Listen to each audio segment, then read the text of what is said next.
Hello guys, this is Miss Jocelyn Flamenco and today we're going to learn about there is and there are. There is and there are in Spanish means I. Here we have some examples of there is only one, and there are that are three. So let's start. Here we have there is.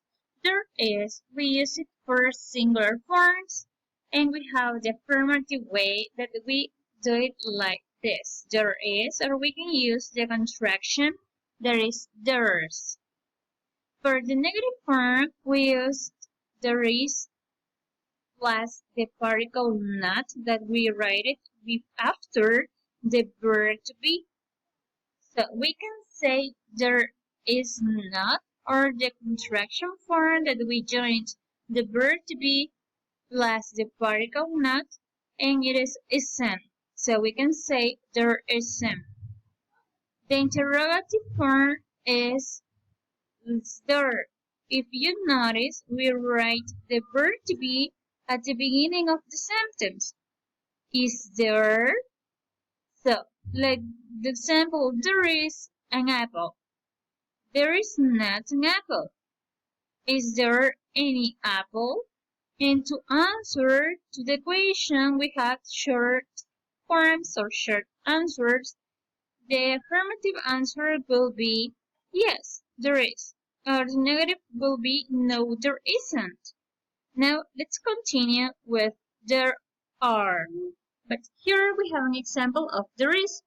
There is a blackboard in the classroom. So if we want to write this sentence into a negative, we have to add the particle not after the verb is. So the sentence will be, there is not a blackboard in the classroom. So if we want to write this sentence into an interrogative one, we have to just change the verb to be at the beginning of the sentence. So the affirmative sentence will be, is there a blackboard in the classroom? And we have just to add the question mark at the end of the sentence. So let's continue with the are. As I said before, there are, we use it in plural forms, and the affirmative way is there are. There are some apples.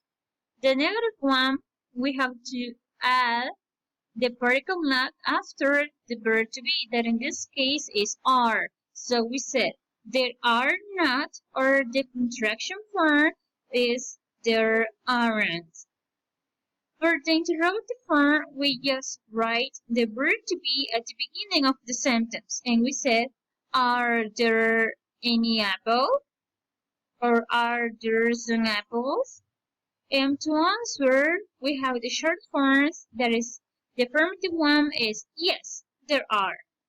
And the negative one is no, there aren't. Let's see the example. There are two boys on the mat. This is a affirmative sentence, and if we want to write a negative one, we have to say there are two boys, or there are not two boys on the mat. The contraction form, we have to say there aren't two boys on the mat. So if we want to write an interrogative form, we have to say, are there two boys on the mat? And just add the question mark at the end of the sentence. Okay guys, that is all for now. Bye.